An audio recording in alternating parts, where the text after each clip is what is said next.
Hey, can you hear me? Look, check it out. Ignite Her has launched. It is 2025. I'm just picking up clothes from one of my friends who had some extra clothes to help out the Ignite Her program.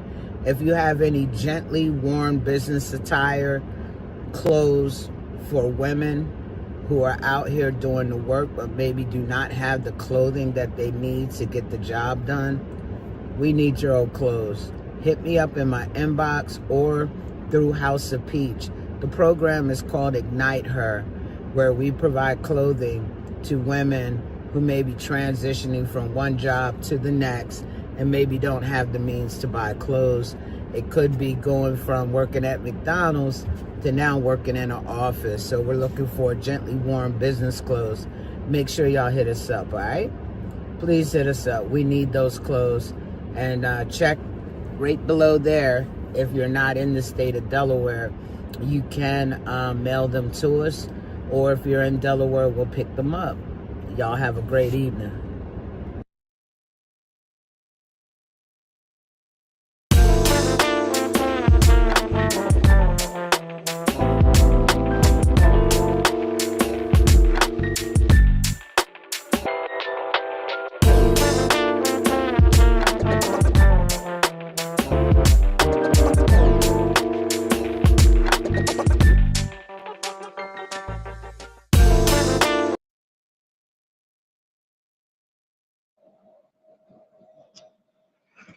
Hello, all the way from Ghana. This is House of Peach Boss Ladies Lounge. I am Morgan Harvey.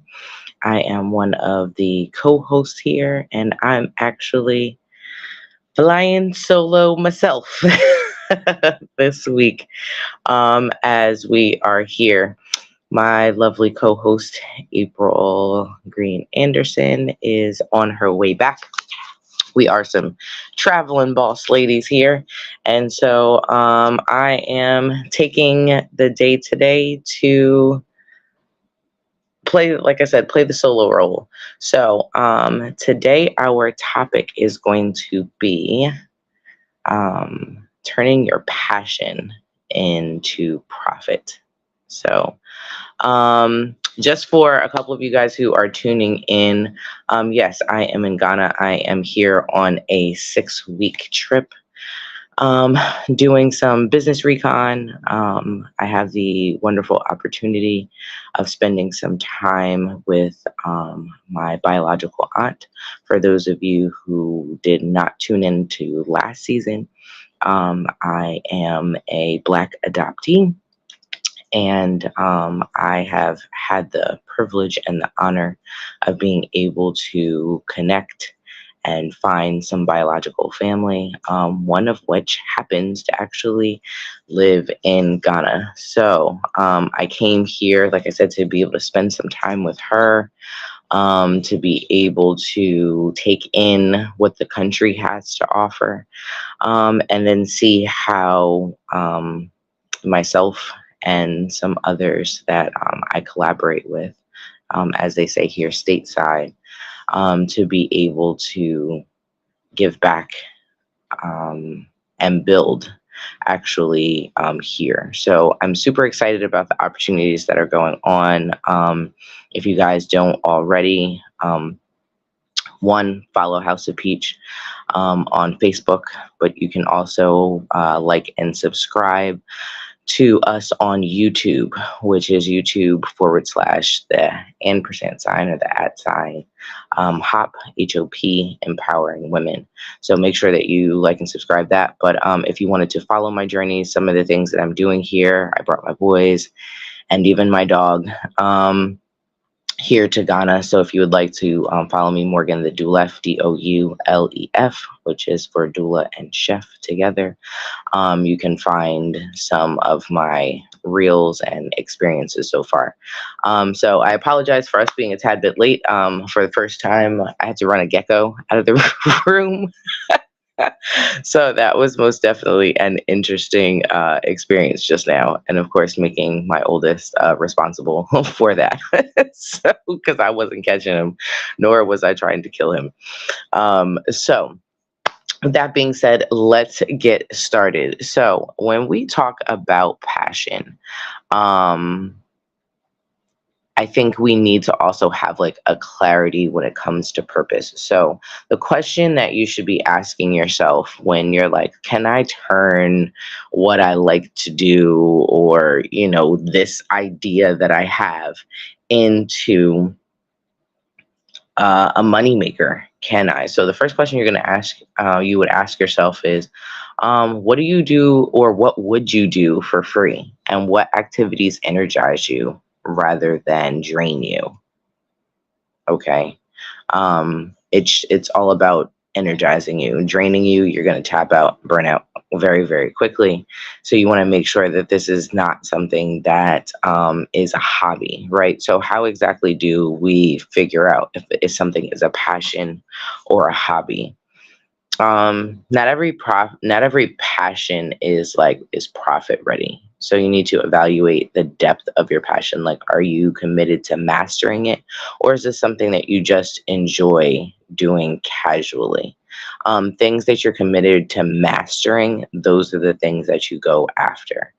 I know for myself, being in the food industry from the time I was like 18 years old, I got to a place where I was like, you know what, I feel like I could possibly do this long term. It was not the plan to do it long term, but I found myself getting more and more into spaces, taking other jobs, looking into, other trainings, or seeking out positions that would allow me to continue to take things further.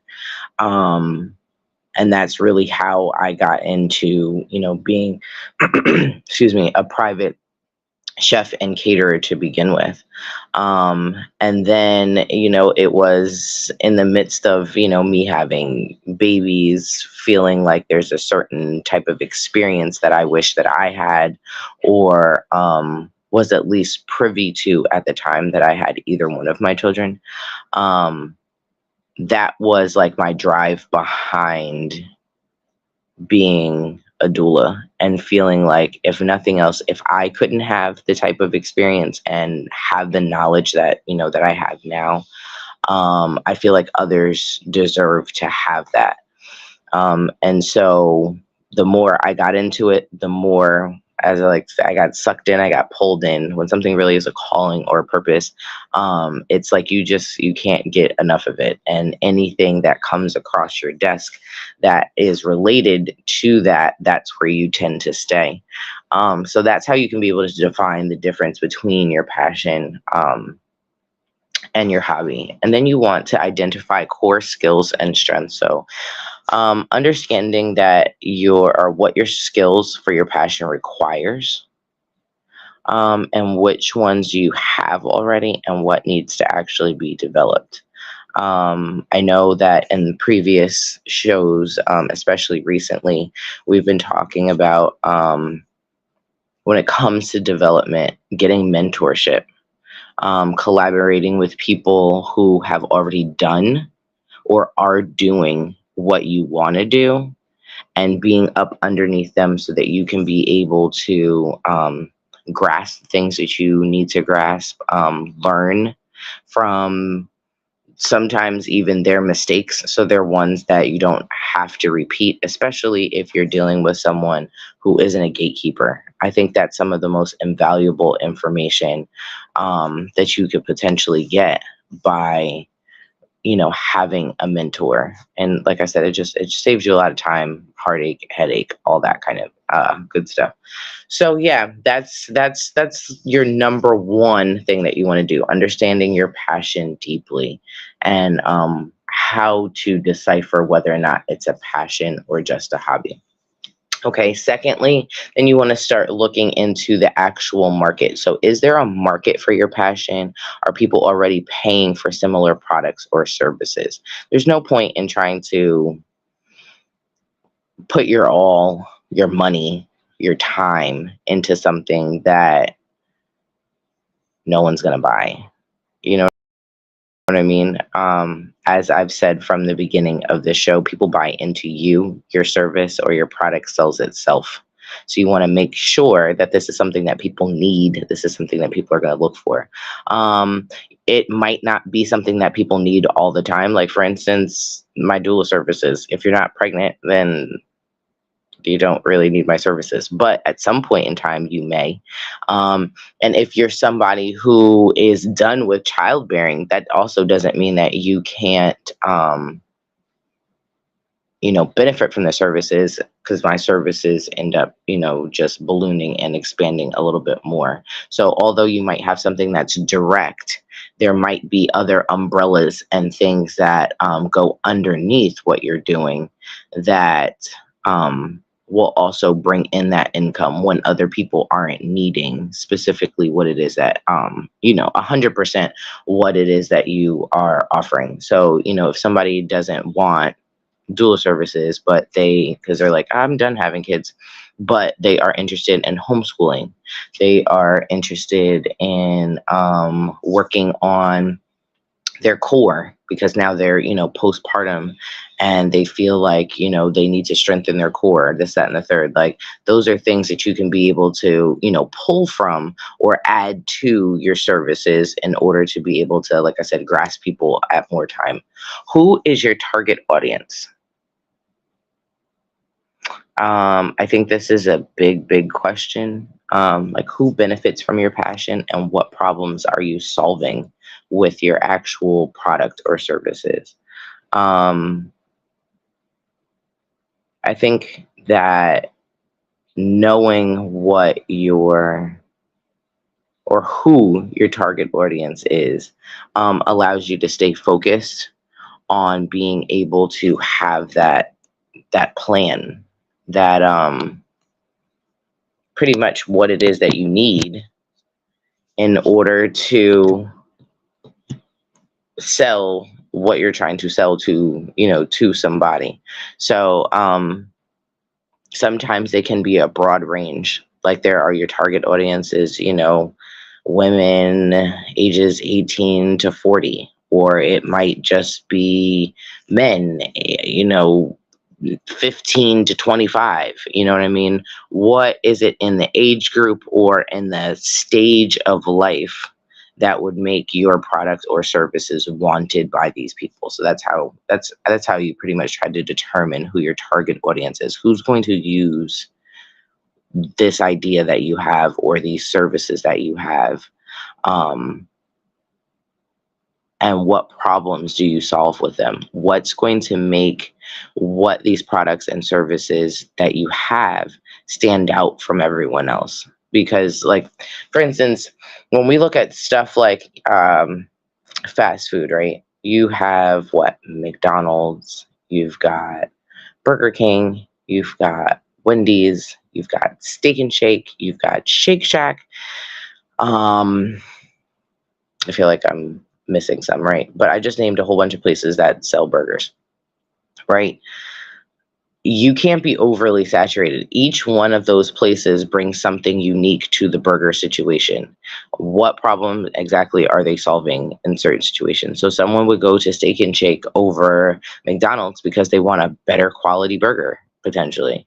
They might not like the fries, and the fries is different. It might come down to service. You know what I mean? People go to Chick-fil-A just because of the service. Like, it really don't even have to do with the fact that they just sell chicken sandwiches and waffle fries.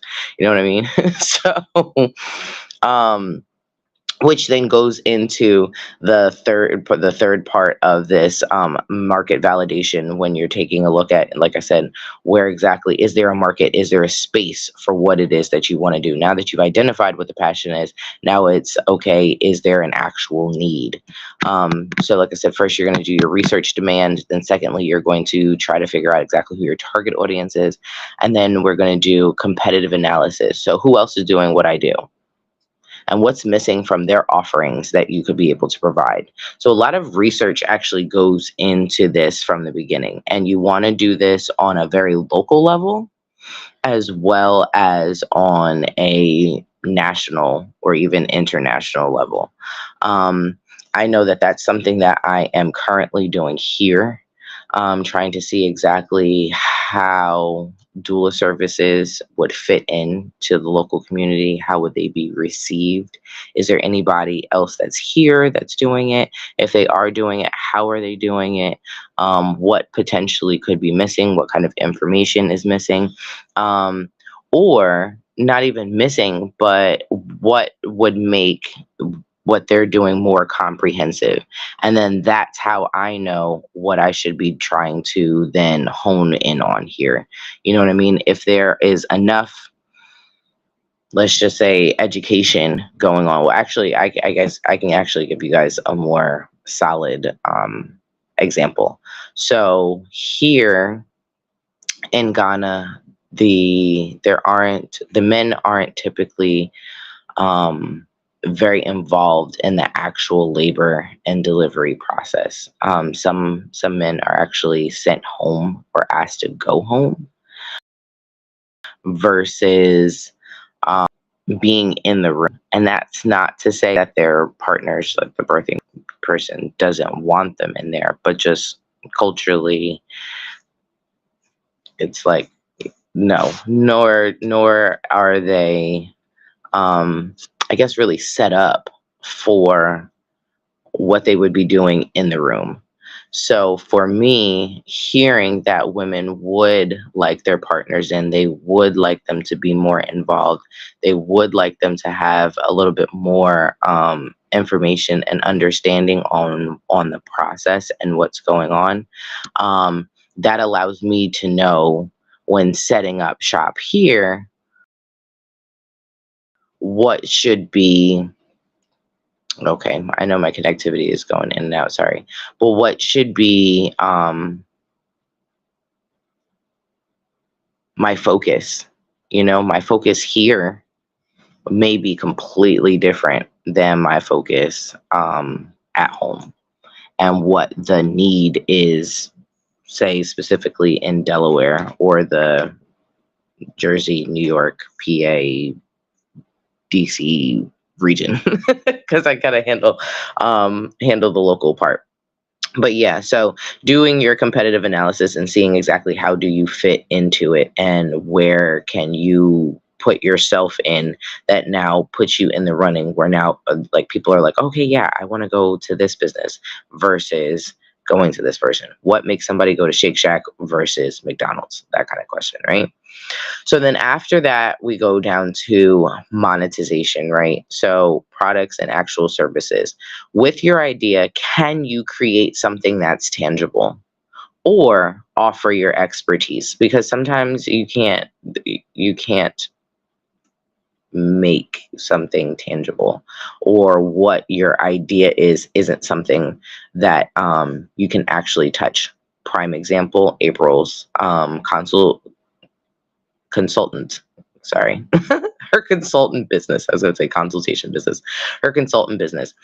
That is something that she could potentially make tangible if, like you guys have heard us say, we were going to do a couple of like self-paced thing that's technically tangible, but it still goes in with like consulting and speaking and coaching versus something tangible like, do you have a book? Like her devotional? Do you have, some art? Do you have merchandise? All of these kind of things. So that's a question that you would have for yourself. And then when it comes down to digital content, is this something that you can now bring to the digital realm, like YouTube, podcasts? There's a lot of different things you can do.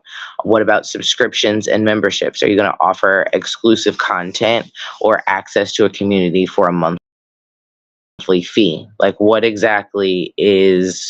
your plan on a social media space or in the I don't want to say electronic world now. I feel like I'm dating myself, but you guys know what I mean. In this online space, where exactly are you doing things? And then what kind of value can you provide for free, and then be able to upsell for premium services and products? So that's something that you also want to be able to do. Everything is in tiers.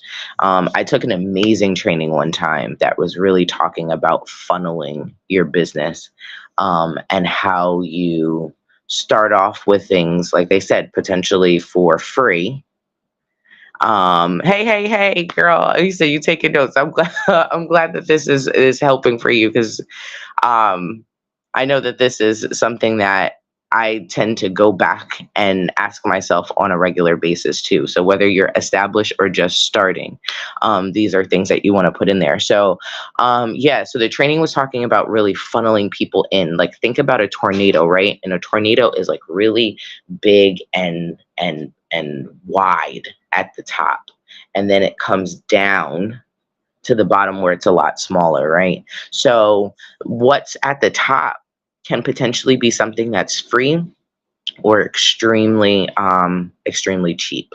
You know what I mean? It could be something that you offer for $5, $10. And then the people who then see and they're like, ooh, this sparked some attention. Let me go and, see what else there is to offer in this business. Then you get to be able to funnel them in. So you start off with a $5, and the next thing you know, now you're down with, like I said, a subscription or this membership. And then you move down into something that's even more specific. So like for me, doula wise, it's, online classes. That's something that I'm actually starting to structure right now so that people can do it. I don't necessarily have to be their doula, but they can still have access to a lot of the information that I do provide for my clients. So something like that, doing small workshops that are locally setting up with, for instance, my girl Joshira here. I would say, hey, you know what? Collaboration wise, I know that you have a venue. I would love to be able to use your venue to host a comfort measures workshop. I might decide that, I want to just charge like $10 at the door. The $10 at the door will, cover the expenses for, using Joshira's shop, and then any, small things that we may need in the actual workshop. Now, based upon that, I can then end up with some people as actual doula clients. I can then actually end up with people who are like, oh, okay, I love this workshop. I'd be interested in actually, signing up for your online childbirth education class. Boom. So you just continue to funnel them in. So when you have levels and tiers to yourself, and especially when it comes to pricing, that allows you to be able to grasp all types of people from different areas and what their needs are, rather than just, focusing on or waiting for that one person to get the whole package. Because sometimes that's not, one, what people want, or two, what they could potentially afford. So you can get them in different stages. And if they see the value in what you're doing, right? When they see the value in what they're doing, and they see it as an investment in themselves, or ends up being beneficial to them in other areas, then that's how you continue to bring them back in, right? So next, we can talk about brand building. Okay. A lot of the times you are the brand. And I think that we should probably all make ourselves the actual brand versus trying to do anything else. Part of branding is like your personal brand development is sharing your why. I know a lot of people hear this all the time. What's your why? Why do you do this? Why you got started, sharing your journey and your mission, that kind of thing is what allows you to be more relatable. It allows people to really understand you better and your motives. And it makes you just more real and human. You're no longer just, oh yeah, I'm trying to get some money. But again, why exactly are you doing this?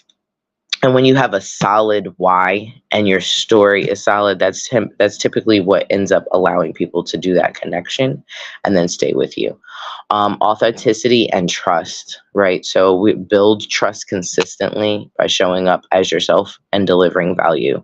So you yourself are valuable. The knowledge that you have is valuable. If you are doing, as I had said, before in the points where you are developing your core skills and you are doing other things because you're committed to mastering what this is, then that allows you to really just continue to increase the value that you have. And, ultimately, that's what allows us to be able to charge the way that we charge, for people, and they see the value in it. And then what does your online presence look like? I know it's crazy in this world of technology. It's like everything's got to be online. I, know some people who are just like, listen, social media is not for me. That's not how I handle things. Okay, that's great. Word of mouth is always good. Being that one-on-one, I'm very much a one-on-one type person, but at the same time, I also do see the value in social media presence, whether it be websites, email lists. Think about it with like Shein, like, they don't necessarily have commercials, so to speak.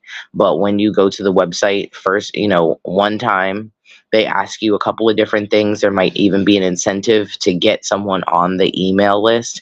And then they have no problem sending you 2 to 3 to 4 emails a day, just saying, hey, I'm here.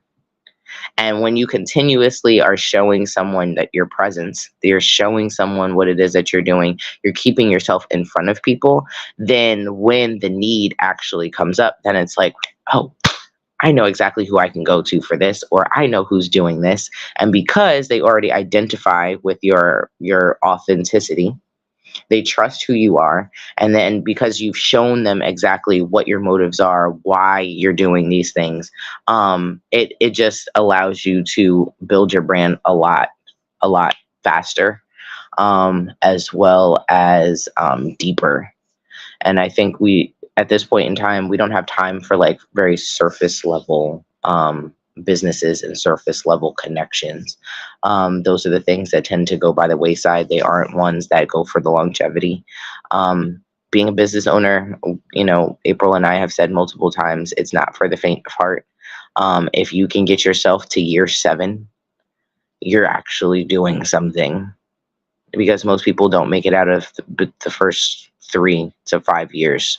So once you've hit that hurdle, which I know I'm about to hit that 7-year plateau, and it's finally feeling like all of the work that I've been doing is starting to pay off. I don't have to work as hard for client acquisition anymore than I did when I was starting out, because I've, been putting in the work.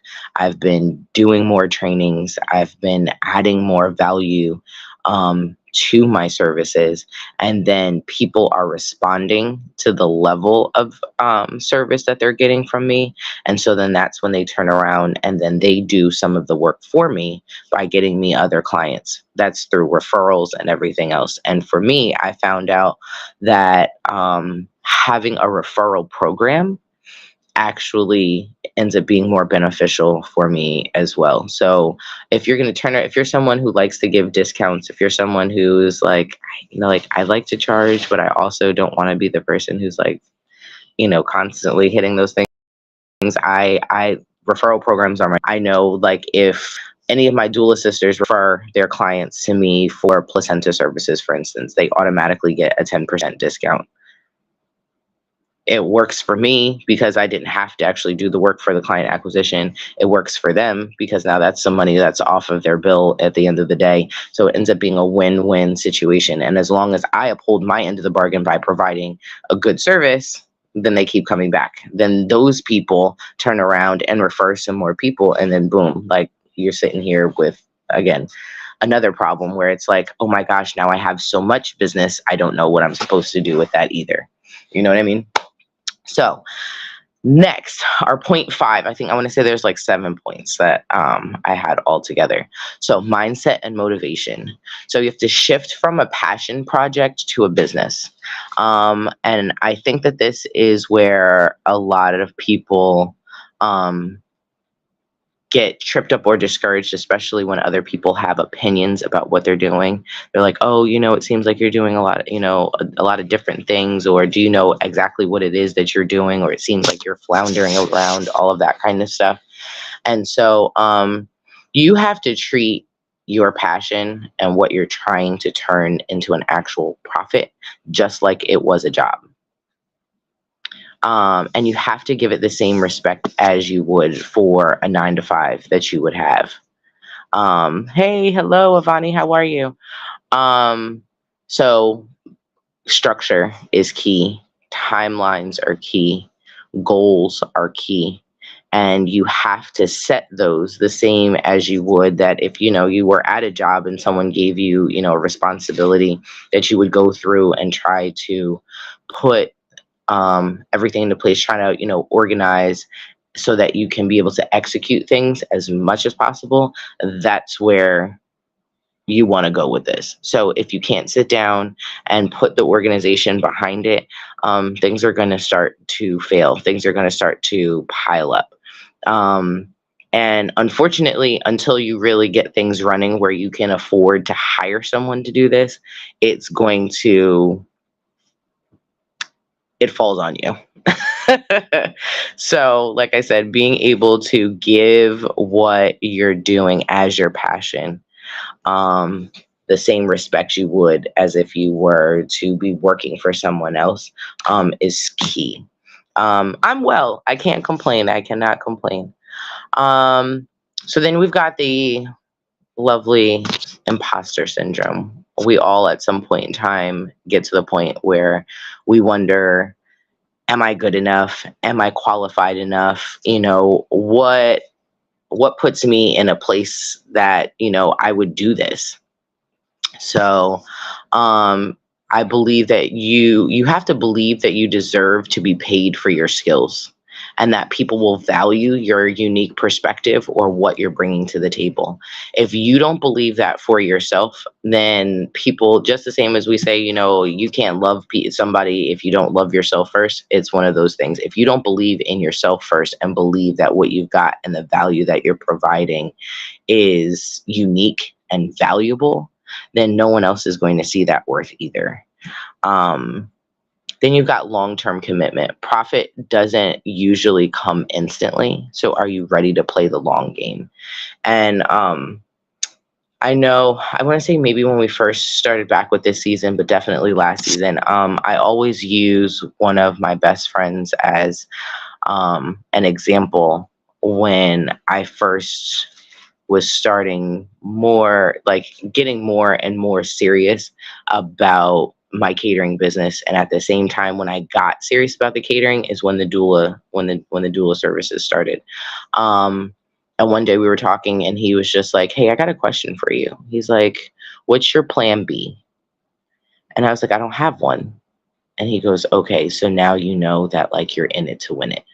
If you don't have a plan B, if it's like, no, if this doesn't work out, I'm going to just have to go back to the drawing board, put everything back on the table, readjust some things, reevaluate some things, rebrand some things, rethink some things, take this out, put this in, leave that, shorten this, whatever kind of makeover that you need to do, because this is it. Like, I don't see myself doing anything else. And I know that this is what I'm supposed to be doing.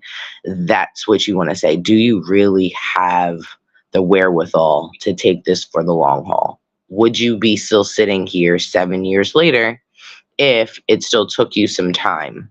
Because the reality is it doesn't happen overnight. It doesn't matter how many people you know. I know a lot of people, but at the same time, all these people ain't knocking on your door. The people that you want knocking on your door, the people that you're expecting to potentially, be pouring into your business or, patronizing your business, buying your products, all of these things. Trust me, the folks that you know are not always the people that put the money in your pocket. And so you have to be willing to come outside of that and be like, okay, so how do I pull more from my target audience? How do I pull more people out of my target audience so that I can be able to get the people that I want? So I'm glad you enjoyed last week. And thanks for joining us again. I definitely appreciate it. We are missing April, but at the same time, we are, getting into a little nitty gritty. This is something that I absolutely love to do, like this kind of conversation, these kind of consultations. I do this for doulas. I do this for food businesses. And I actually do this in my homeschool co-op with our kids who are very entrepreneurial minded.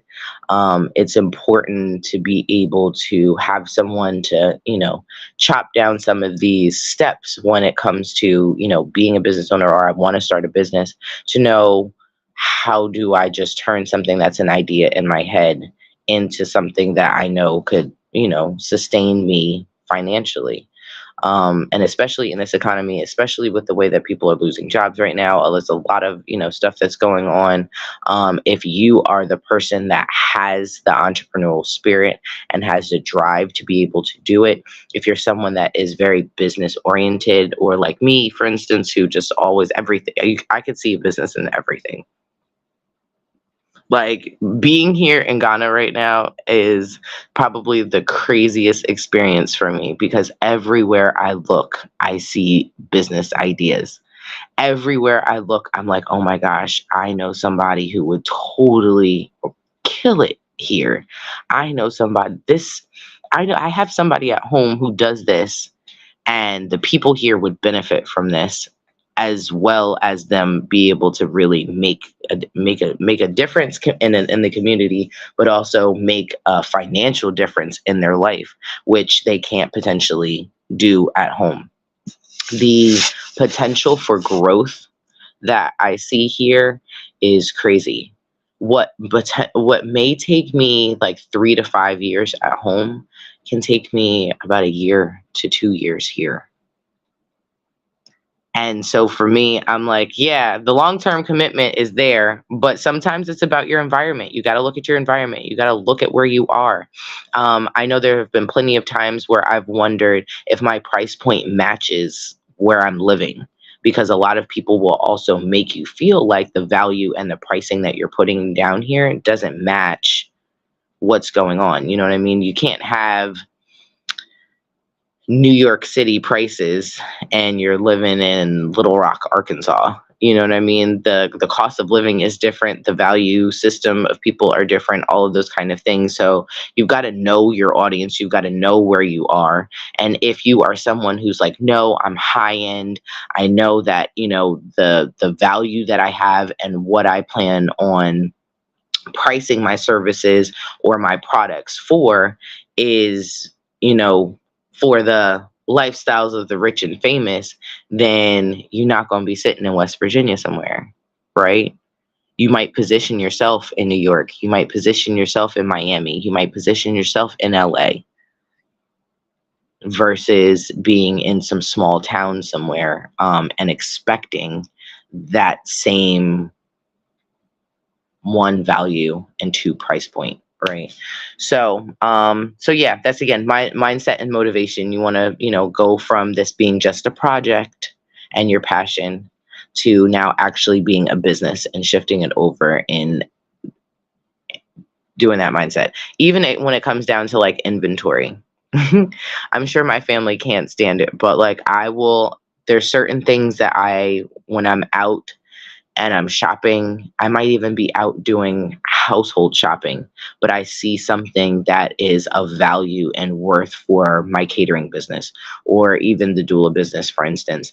I'm like, okay, how do I go and get that? And then I bring it home and I'm like, guys, you can't touch this because this is inventory. Like this is money. You know what I mean? I also started off, selling paparazzi. Every single time the kids are downstairs, I was like, watch out for the jewelry, okay? Like that's money that y'all are throwing away if you want to bounce a ball and accidentally hit something. You know what I mean? Like that kind of stuff.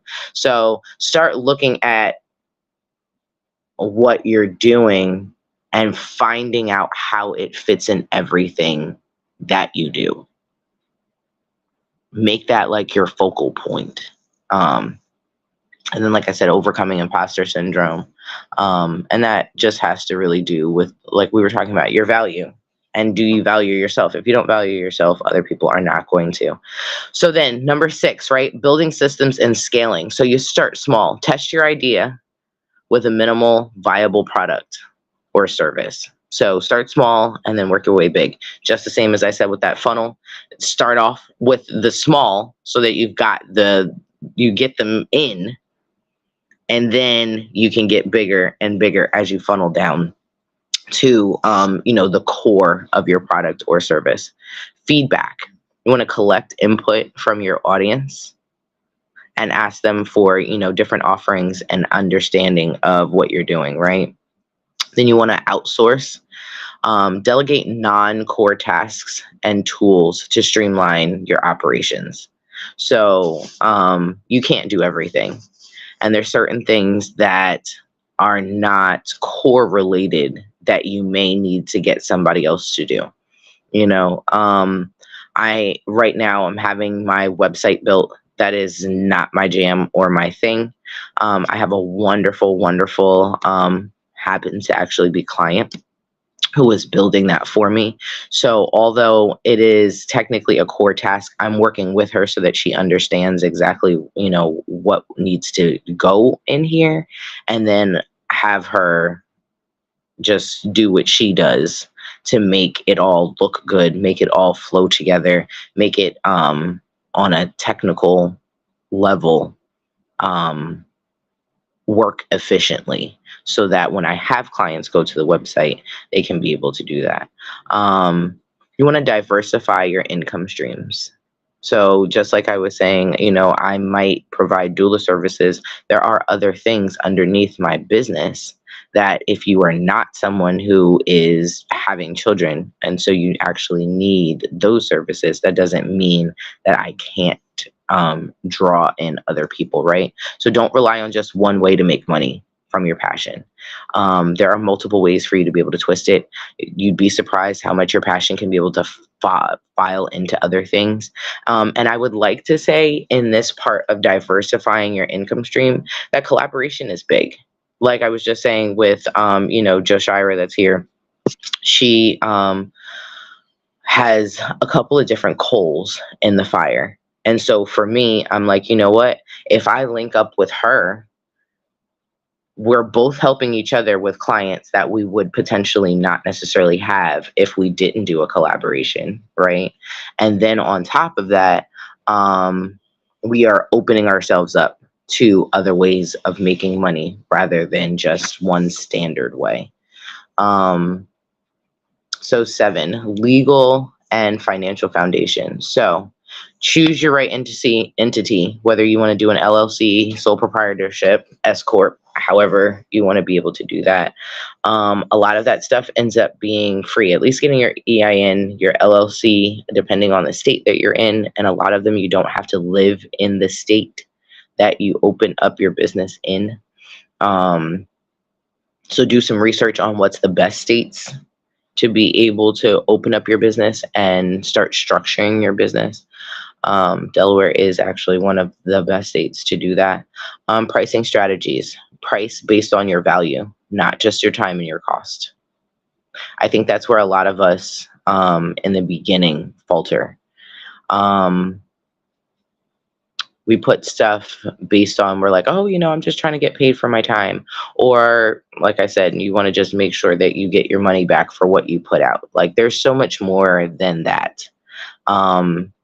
If we were to call and try to get, Oprah to be on this, because of Oprah's value, that's how she gets to set her price, right? And we know that the value or the price to get Oprah is completely different than the price that we would pay to get me, right? Eventually I may end up in this space, or not I will end up in this space where I can be able to charge Oprah prices for me to show up and come and talk to people. But with the amount of expertise and time that she has put into what she does, that is what increases her value. right? So the more that I put in, the more that I commit, the more that I learn, and put myself into where I am, that's how I can be able to, increase my value. And then accountant basics. So tracking income, expenses, saving for taxes. As I said, especially as like a sole proprietorship, um, you want to at least put 51% into a personal account as far as paying yourself, because you should always be paying yourself. And then the 49% ends up going into your business account that is used for business purposes, but then also so that you have a stash when you do have to pay your taxes that you're pulling from. It's not like, oh, shoot, I done spent all the money and now I still have to go find some money to go and pay these taxes.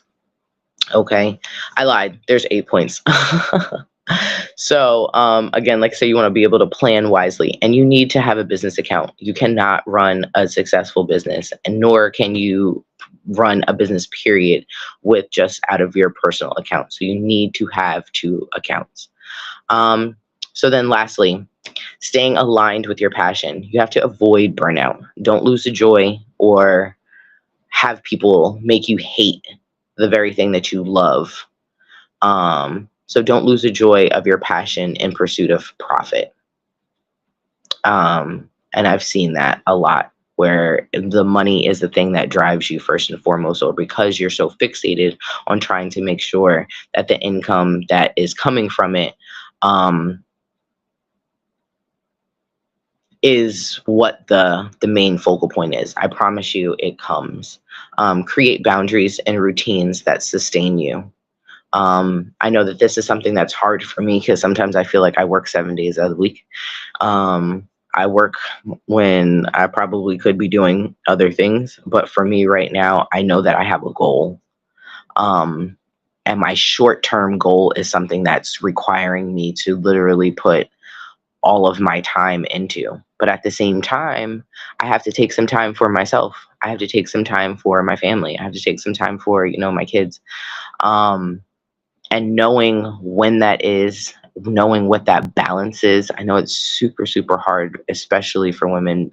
Men, I'm not counting you guys out, for our viewers, but it is something that's hard for us to find that balance. And sometimes there's a lot of guilt that comes with that balance, oh, I'm spending all my time working and I'm not spending enough time with my kids, or I'm not spending enough time with my spouse, or I've completely neglected myself and I've just, immersed myself 100% into this business and have lost me.